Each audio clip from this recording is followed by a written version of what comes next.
everyone, and welcome back to another episode of Adoptions from the Heart TV. I'm your host, Amanda Aliberti. Today, we're going to be sitting down with social worker Stephanie, who works out of our central Pennsylvania location. We're going to discuss the idea of correspondence between adoptive parents and birth parents and why it's so important in the bigger picture of open adoption.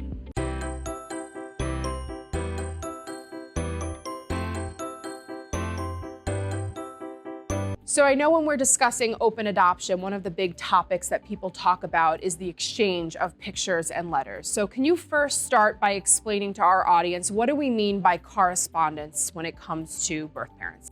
Yeah, so when we talk about pictures and letters, it's the exchange of information between a birth parent and an adoptive parent throughout the child's life. So we always say that our adoptive parents are going to send pictures and letters once a month for the first 6 months and then once a year until the child turns 18. Now that's flexible. That's the minimum requirement in terms of correspondence for the agency, but it's flexible. And so I have some families who send them twice a year, 3 times a year, whatever you decide with your birth parent is what we're going to put into like our future contract. And so it's just that exchange of information, but it's so much more than just pictures and letters. It's literally an update for a birth parent to know how this child is doing. And so it's really important, I think, for adoptive parents to not just the height, weight, how they're doing, but just how they're really navigating life. And so, like what are the things that they maybe learned, not just about the schoolwork, but what did they learn about life? What was their first word? And as they get older, learning also how to ride a bike. And it's not just maybe pictures, but sending a video that you can put, on however you decide. If you're using 23 Snaps, our new app, you can absolutely upload it to that. You can send it in all sorts of different forms. You can forward it to your social worker and say, hey, can you forward this along to our birth parent? But the video is so important. So seeing pictures is wonderful and great, but to be able to physically see that bike ride is so immensely important for birth parents because they thrive on it. They live on that. That's what keeps them going and keeps reminding them, I know I did the right thing. So for a new client who was just placed with a child and they're signing their future contact agreement and we make reference to the pictures and letters, what exactly does that mean? Meaning, like, how many photos should you include? How long should the letter be? What should the photos be of? So I always say in the beginning, it's a mix of you as a family and then just baby, because they want to see just obviously individual pictures of baby, but they want to see your reactions. They want to see this child with their extended family and grandma and grandpa, aunts, uncles, cousins, because it's just not the family that's affected by the adoption. It's a whole family and a whole extended family that's affected and has received that gift, of the adoption. And so you want to have a good mix. I think in our paperwork, we say 10 to 15. I'm sort of the philosophy that there's never enough. So the more you send is always better. I mean, I've sat with birth parents who have literally physically gone through those pictures just rapidly, just continuing just to keep going through those pictures because it's so important to them to see that their child is doing okay. But it's everything, all life events, like graduation from kindergarten should be something that you should, include. Funny moments. I've had times where I've had adoptive parents say to me, oh, I don't really send the good pictures, like I send the fuzzy ones. And I'm always kind of like, no. Because from a birth parent's perspective, they're sitting there going, okay, but are they not happy? Are they not doing as well as what you're telling me that they're doing? And so you always want to send good pictures. Don't send grainy ones. That's sort of a myth that's out there that, we've sort of seen circulate, that if you don't send the good ones, then, they're gonna not change their mind. That is completely 100% false. You should always send good, clear pictures. And the letters should be the same. It's almost as if you're writing a letter to your child for the future of what their accomplishments that you're sending to their birth parents, that you want to update them and keep them up to date with all that information. So if you're calling a friend because you're so proud of that moment, put that in a letter and keep track of it as you go, especially when it's a year letter. Write it down. Keep someplace where that you have that you can write down, they did this on this date or in this month. And if you're proud and you're sharing it with friends and family, then you absolutely should be sharing that with your birth parents. And I always think it's nice when adoptive families keep copies of the letters that they send to the birth parents, especially in cases where maybe you don't have an open adoption, like the birth parents not wanting to participate. It's a great way to show your child as he or she grows up, here are these letters that I used to send to your birth parents so that they know you committed to the open adoption. Can you share with our audience what we do with the pictures and letters when they come in? Because I don't think a lot of people realize that the agency actually keeps copies of them and we review them. We do, we review them just to make sure that there's nothing in there that we might want to call a birth parent ahead of time, just to kind of let them know, especially if it's not the best news. And so we absolutely go through them, make sure they're okay. And then we upload every picture, every letter gets uploaded to our database. And then through our 23 apps, we also have a system that we upload and we catalog those pictures. And our policy says we keep them for 99 years. So we keep them for pretty much ever, because if for some reason something happens, we have backups that we can email, or figure out how to print and get to birth parents if something happens on their end. I had a birth parent once that she lost like 5 years worth of updates in a fire. And so, but we were able to go back with the database and we were able to reprint, we were able to call the family, they were able to send, more originals. And so we were able to save it because they had kept copies of their pictures and letters. And so it was something that she was devastated about, but we were able to fix and we were able to help and, not make such a loss so huge. Let's talk about what happens when a birth parent doesn't want their pictures and letters.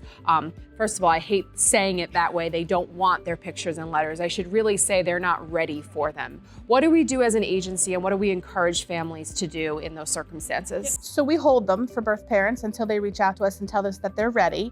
And then once they're ready, we go ahead and we mail them out or we meet them and we get them. But we still tell families, send those pictures and letters. Still continue on your schedule because they are so important. And even if your birth parent is receiving them, but you're not hearing back from them as well, it's not because that they're not responding or they don't like them, or it's because they're in some place in their life where they're healing, and that takes time with everybody. And so everybody is on their own time frame. And so it's super important that that those are still being mailed and your birth parent is still receiving them, or your birth parent may receive them in the future. That you still continue to send the same amount. You still continue to say the same things. You don't shorten the letter because you're like, oh, okay, they're not getting them.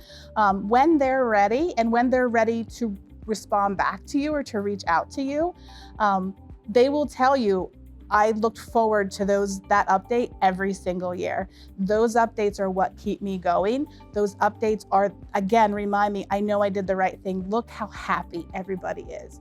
And that is what gives them the self-esteem and the confidence to remember and to know, I know I did the right thing. Even though it was the hardest thing I've ever had to do, I know it was the right decision. And not passing judgment on the birth parent for whatever choice they make when it comes to the pictures and letters, like being respectful of whatever they're going through. And maybe initially they had contact with the family and then they had to take a step back from the open adoption. Still send your pictures and letters in the commitment that you made. I had a client 15 years later, she actually got pregnant again and she became a second-time birth parent. But when she came back in for her second placement, in the back room of our office, we had a box filled of 15 years worth of pictures and letters. And I cannot tell you, it was the first time it happened for me as the social worker to see that actually happen, because we say, oh, we'll keep your pictures and letters. But not all families do it. They don't still send them every year, especially when they get wind of their birth parent not receiving them. And to hand this woman that box, she just immediately started crying of, I didn't realize that they were still sending them, and reading the thoughtfulness that they put into those letters of how much they care about her. She was so happy with them and with Adoptions from the Heart for keeping their word on holding those pictures and letters for 15 years. Yeah, it was about respect. Yeah. She felt so respected by the agency and by her adoptive parents in that moment, that she was still being thought of. Even though she wasn't a voice maybe in the situation at the time, her voice was still being heard, that she was respected enough for them to still send those updates. And that's so important. It's trust, and she now trusts them. She trusts us, she trusts the family. Like, yeah, they did what they said they were going to do. She trusted us enough that she placed a second child through our agency because she really felt like this agency and this family stood by their word of what they were gonna do. Let's talk about birth parents and what they say to us, because I think both of us still carry on relationships with birth mothers and birth fathers years later. What do they say about what that means to get those pictures and letters, especially the ones who get hard copies, not necessarily the 23 snaps, but like what that means for them when they get them in the mail, they open them up, and it's kind of like a ritual. Yeah, I mean, one of my favorite things is to hand deliver pictures, because they're literally waiting for you at the door. Like, I'll text and say, okay, I'll be there in 5 minutes, and they're waiting for you at the door. And then they just rip it. They're like, hi, how you doing? Yeah, it's nice to see you, but like, let me see. And to see them go through and be like, oh my gosh, look how much this child is growing. Look how much, oh, they're doing this now. Oh, they're doing that now. Oh my gosh, that's the outfit that I sent them for whatever holiday. To see that is like, it's like oxygen for them. It is what gets them, going, and again, having that self-confidence and that self-esteem to keep going every day, because it can be hard as a birth parent. No one prepares you for the path that is a birth parent. It's not a destination, it's a journey. And so they absolutely love it. I mean, there aren't words that really can convey it. It's just the emotion, it's the smile on their faces. It's what keeps us going, maybe on our not so great days, where I'm like, okay, I'm gonna go hand deliver this packet. Like, I need it just as much as they need it, because it's so important and it's so special. And for birth parents to feel such respect and to feel that they matter there's nothing else. Nothing else matters. And I think for the families, for these parents, remembering this is the only thing that they get. So you have the privilege of parenting that child 365 days a year. So keeping in mind that one time per year that you put care and thought into that package that you're sending your birth parent is crucial. You would not have that child if it was not for that birth parent. So please take the time, sit down, write a handwritten letter, send something that will mean something to that birth parent, which that leads me into my other question. Have you ever heard any ins and outs from birth parents of things that they particularly like that maybe can give some advice to families who are trying to figure out what to send their birth parents? Artwork is number one. They love the handprints, all the things. And you're getting them probably constantly from school or from daycare, or if you have your child with your family, they're doing things and you have it plastered on your refrigerator. They want to have it plastered on their refrigerator too. That is so important to them. I had one family send a teddy bear with their child's heartbeat, which I thought was really cool. And Hallmark used to do books where you could read. And so I had and that goes vice versa. I have birth parents who were able to record a story and send it. And then I've had kids who are able to record a story and send it to their birth parent. So those things are they're treasures. Or even having, if you're the adoptive family, you can send a book that you can record into to your birth parent. They can record it, give it back to the agency, and we can give that to you for that child to have growing up. So those are all great options. Think outside the box. Yeah. I have a lot of families who have been thinking outside the box, and that's super important, to not just be confined to just pictures and letters, because it's so much more that you can do. The support group, I asked the girls, what do you want to see in those pictures? And sometimes they want to see not just the good stuff, but the bad stuff too. Yeah. They want to see them crying, or when they fell and scraped their knee. Yeah. They don't want every picture to just be the perfect model shot, right? Of everyone looking all good. Yeah, I've had families who've sent the first cast, or the first stitches in the head to the ER, those are, because they see that it's life, right? Those are what kids go through. And so you're right, they don't always want to see all the perfect stuff. They want to see all the good stuff, is what I call it, all those pictures that you treasure, they treasure as well. And recognizing that you can put in the letters that stuff that you may be struggling with as parents, or even for the kids. I've had some birth moms mention that as well, that they really feel like the family came to their level by expressing things that were hard in their life, because not everything is perfect when you're a parent. So allowing that birth parent to see into that past the good facade that people try to put out there, like the Facebook photos that people always talk about, they like that, they appreciate it, and they feel like, okay, you're seeing me as a birth parent now, not just somebody that you're trying to make me know that you have this perfect life.